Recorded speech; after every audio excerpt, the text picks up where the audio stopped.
Hey everyone, welcome back to my channel. Today I'm going to take you along with me while I make a Squid Games player costume. I've seen a couple of other tutorials on YouTube for this, except all of the methods are permanent, so you're basically like ruining your tracksuit if you ever want to wear it normally again. So I wanted to come up with a way where you could just take a plain green sweatsuit, do a couple of temporary changes, and then have them just wash off later. That way we can have our costume and afterwards we can have just a regular tracksuit without like numbers on them. Enter Elmer's washable glue.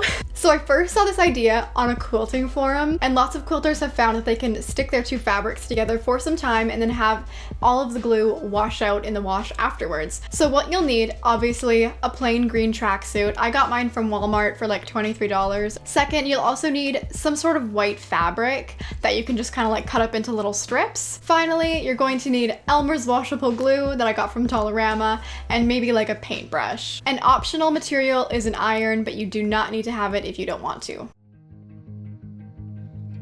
I started first by measuring how long I wanted the 4 strips to be, so the 2 for the legs were going to be 93 centimeters long, and the 2 for my arms were going to be 27 centimeters long, and I wanted all the strips to be about 4 centimeters wide, but I did add 1 centimeter around every single edge for seam allowance. Now I'm going to use the strip I just cut out to cut out the next leg strip. This does not need to be perfect, that's why I'm just hardly even measuring. This part is completely optional, but I'm going to iron the raw edges underneath so that they're hidden. You could also just burn the edges with a lighter, but I'm too scared to do that, so we're gonna iron instead.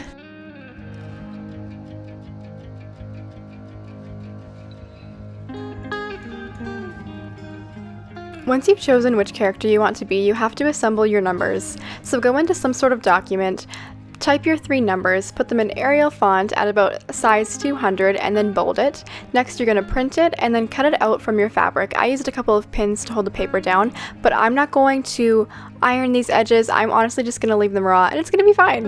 Okay, now that I actually now have everything cut out, I can now start to paint on the glue on the strips, and then put the strips on the sweatsuit, so hopefully it works.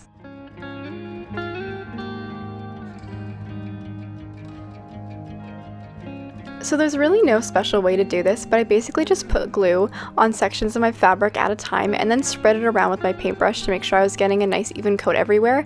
I turned it around and then gently pressed it onto the fabric to make sure we were getting a really good hold. And then I repeated this process all the way down until I got to the end.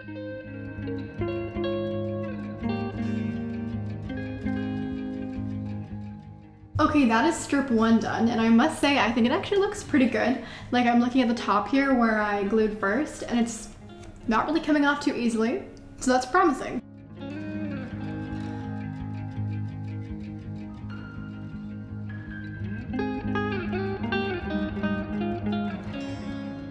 Once I had completed the arms, it was time to move on to the numbers. So first I placed them on the jacket to kind of get an idea of where I wanted to put them, and then I just lined them with glue. Pretty simple.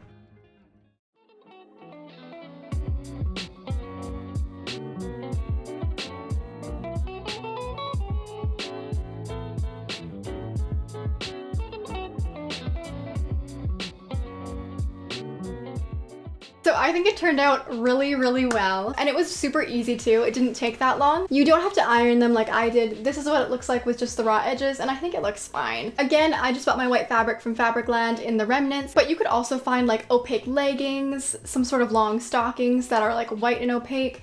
You could use like a nightshirt a la Nick Miller from New Girl. You could really use anything that's white and long and will give you like a few continuous strips of just white fabric.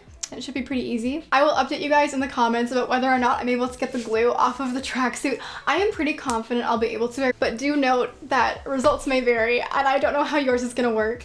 It also seems quite strong, so I don't think you should worry about it falling apart. It seems pretty good. If you liked this video, leave a like. If you have a question or if you tried this DIY, leave a comment. If you want to see more DIY videos from me, subscribe. But I hope you guys have a great rest of your week, and I'll see you next time. Bye.